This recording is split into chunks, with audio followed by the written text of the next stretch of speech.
Hey there, I am Sherry Samuels, the voice coach, and this is your thought for the week. So, have you ever gone somewhere new, somewhere unfamiliar, and decided you were going to get a tour guide or have a tour guide so that you would know all of the cool places to see, all of the cool places to go? Or even maybe if you've gone to a museum and the tour guides in the museum are taking you to all of the popular paintings, all of the popular sculptures, all of the things that you're supposed to do, all of the things that you should want to see and experience. Well, guess what? That's how fear shows up in our lives oftentimes. Fear acts as that tour guide that takes us to all of the places that are familiar. It keeps us going in all of those directions that we should go, in all of those directions that people say we're supposed to be in, that we want to be in.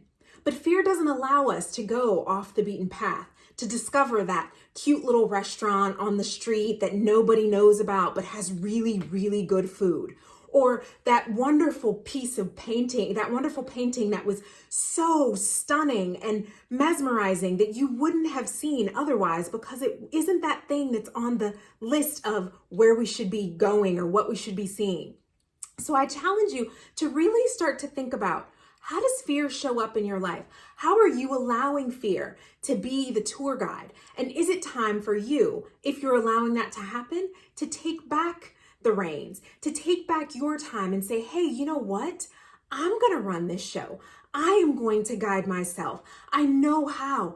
I can trust myself to make good decisions. No, that doesn't always feel easy. It doesn't always feel comfortable, but it's important that we decide, that we set the intention to trust ourselves enough to know that, you know what, no matter what, I'm going to make the best possible decision for myself.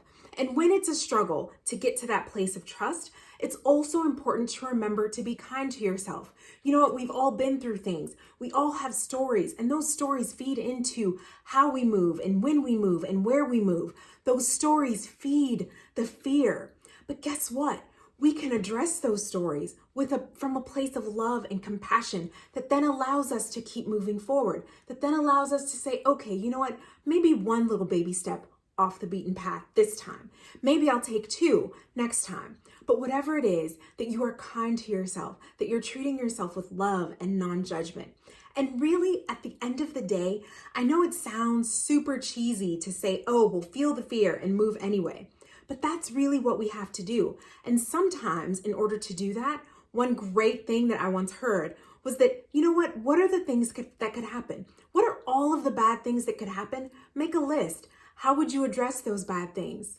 Now, move anyway, because you're moving forward with an awareness of how you can address anything that you feel is going to come up. It gives you a sense of control, a sense of peace that allows you to move forward around the fear, to move through it and get to where you really want to be. So I challenge you this week to make sure that when you are doing things, when you are moving through your life each and every day, that you are focused on being your tour guide. Sometimes the most amazing things in our lives come up when we step off of that beaten path, when we do the things that maybe everybody else isn't doing, but we try something new because it speaks to our spirit. It speaks to who we are and where we are in the moment.